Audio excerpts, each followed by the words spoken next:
Tankers, I'm Blitz, and today we'll be talking about the T54E2. This is a Tier 8 American Premium Heavy Tank, and it's currently undergoing super testing. Now I'm going to go over the armor profile, the statistics, and of course my own personal opinion on how this tank is going to run, if it's going to be in crates or gold, everything like that, so make sure to stay tuned. But of course this is undergoing super testing, so what that means is the statistics could be subject to change, whether this tank performs too well or it's underperforming, so make sure to keep that in mind that all the statistics and stuff I'm going to be showing you guys today are not final. Getting into the statistics, the tank has a base damage per minute of 2,277, which is actually pretty good for a Tier 8 heavy tank. Paired with 220mm of penetration, that's enough to pretty much get through all the Tier 8 you're going to be aiming at. However, I will say the premium ammo with only 260mm of penetration is not going to get you super far against vehicles like T95, E75. Some of the Tier 9 heavies you might struggle to penetrate with that premium ammunition, so I might actually suggest if you pick up this tank to load calibrated. Now it does 310 damage per shot, which is not a crazy amount, but it's still enough to where you'll put the hurt on the enemy tanks. And unlike the Chrysler K, as I said, it has decent standard penetration. Now the tank has a very good aiming time of 1.9 seconds, although the dispersion at 0.326, I was expecting it personally to be a little bit better, judging that it does have such a low alpha for a Tier 8 heavy tank. The dispersion factors when moving and rotating are at 0.21, which are actually pretty solid, and when rotating the turret at 0.12 is actually excellent. So that means when you're turning the turret trying to aim at the enemy tank, snap your shots, it's really not going to bloom at all. It's one of the better Tier 8 heavies at that. As well, this tank comes paired with 10 degrees of gun depression, just like most of the American tanks. So you're going to be flexible in pretty much any terrain you're stuck on, any ridge lines, anything like that. You're going to be very flexible, where you would definitely be struggling in tanks like an IS-5, IS-6. This tank will excel greatly in those types of scenarios. When you look at the mobility of the tank, even though it does weigh 57.37 tons, it has an excellent power-to-weight ratio of 14.12, giving it a top speed of 40 kilometers per hour. As well, it goes backwards at 20, which is half of the forward speed. That is very, very important, because you always want to be able to back up, especially in American tanks, because they've got those really weak front track wheels where you just shoot through that front track wheel and you're easily going to be penned. This tank, you really don't have to worry about that much, because you're going to be able to back up before the enemy does get a shot on you. Although I will say the traverse speed at 31.59 and the turret traverse speed at 24.30 are not really that good, which means that medium tanks, light tanks are going to really easily be able to flank you. And because this is an American tank, it probably has an extremely weak rear, so T49s are going to love shooting at you. So you're going to be very, very observant in a game when running this type of tank, especially at the faster ones they do have. When looking at the armor profile of the tank, you can see just how strong it's going to be against other Tier 8 opponents. Now, of course, it does have the weak spots. I'll go through those first. It's got the big lower plate, only about 110mm thick all round. So really, even Tier 7s with stock guns are easily going to be able to penetrate that lower plate. As well, you've got this cupola sticking out right on the top of the tank. Again, only about 150mm thick. Really not going to be bouncing anything again. Tier 7's easily going through that. And the other weak spot, which is actually going to make this tank, in my opinion, really weak when doing some haul-down maneuvers, is right below the gun. You've got this little plate here, that's only 200mm thick, and even at the more angled part, it's still only about 230, which means that really if you load premium, or if you're in an equal tier tank, you're easily going to be getting right through that spot there. So best thing to do is sort of like wiggle your gun at that, but still, it's going to be a pretty easy shot there. So those are the weak spots at the front of the tank. But the ridiculous thing about this tank is the frontal armor, 350mm thick on that upper plate. The weakest part of it is around 260, which means that even Tier 9 shooting most premium ammo are really going to struggle to penetrate this tank. It's almost 500mm at some of the farther parts up this tank. As well, the turret, extremely thick, 300mm thick, pretty much all around. Now, of course, the weakest spot are right next to the gun where it's a little bit flat, but still, that's going to be an extremely hard spot to hit. And it's still around 245mm thick, so it's an extremely hard target to go at. Now, these little side things that poke out of the vehicle are not going to be weak spots, so definitely don't bother shooting at those. But, by the way, this is just aiming at the tank without even using gun depression.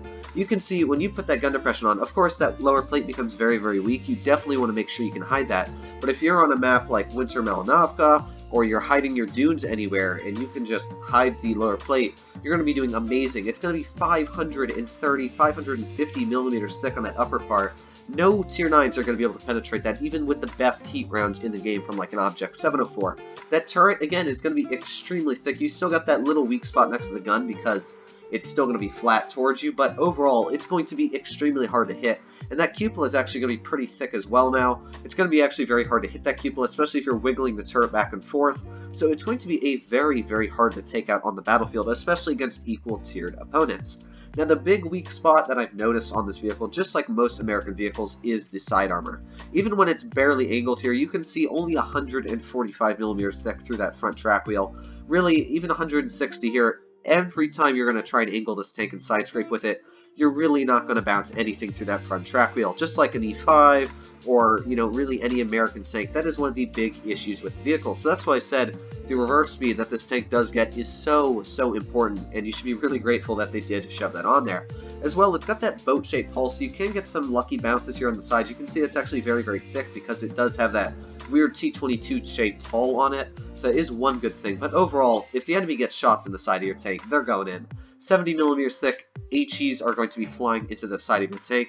The turret armor actually is pretty thick on the sides. No HEs are going to be getting through that. You've actually got a bit of spaced armor on the rear of it, as you can see, so you're not actually going to be able to get HE through that little panel at the back, but you can hit the edges of it, which are only about 40mm, but it does have that huge American butt, which is only 55mm thick. Now, it's saying 60 here, but it's about 55mm thick, which is going to be extremely easy to penetrate with pretty much any high explosive rounds. So that is the big weakness. And as I said, it's not a super quick tank on the traverse speed, the turret traverse speed. So if you're in a tank like a T49, an LEKPZ, you're easily going to be able to get behind this tank, shoot it with HE, get away, track it, damage it while you're doing that. It's going to be very easy to take out if you know what you're doing, but in a hull down position, this is going to be one of the strongest, if not the strongest, tier 8 heavy tank out there. My personal opinion about this tank, I actually think it's going to be an excellent vehicle. It's not going to be overpowered because it does have its fair share of downsides. It's got that weak side armor, the rear is very bad, not super quick on the traverse speed, it's got that cupola on the top. It definitely has its weak spots, but as well, it's very, very quick, nice alpha, it's able to pump out shells, decent damage per minute, great aiming time. There's a bunch of good things as well going for this tank. So because of that, I actually think it's going to be a very competitive vehicle in the tier 8 heavy class. It's going to be able to do its job, but I will say it's probably going to be a very skill-based tank. You're not going to be able to run this tank on a map like Mayan Ruins and just go up against a Tiger 2, because of course you can't use gun depression on flat terrain. You'd want to push it on the medium side where you can use your gun depression, go hull down. There's a lot of different ways you would want to run this tank, but knowing map positions and knowing where to push it is definitely one thing that's very, very important. So if you're good in tanks like a T26E5 Sheriff, where you like that type of playstyle, you will definitely enjoy this type of tank. And on to the question of, is it going to be in crates? I'm not 100% sure on that. I actually don't think it will be, though, personally. I can't, don't quote me on that or anything. But I don't think it's going to be personally, just because it's not a super, super rare tank. Not a lot of people are going crazy for it. So I definitely think it's going to be maybe $50 in the store. But again, don't completely go on that, because knowing Wargaming, they might just throw it in crates to get some money off you. So I'd say it's about a 50-50, but that's actually really good, because as you guys know, pretty much all tier 10s are almost always going to be in crates when they first come out. At least tier 8s, hey, they might not be coming in crates, so that is one very, very good thing. But other than that, guys, I hope you did enjoy this little review on the tank. Let me know if you are excited for this tank, what your thoughts and opinions are on it. I'm not sure if there's going to be a legendary camo for it. On World of Tanks PC, it's called a Renegade.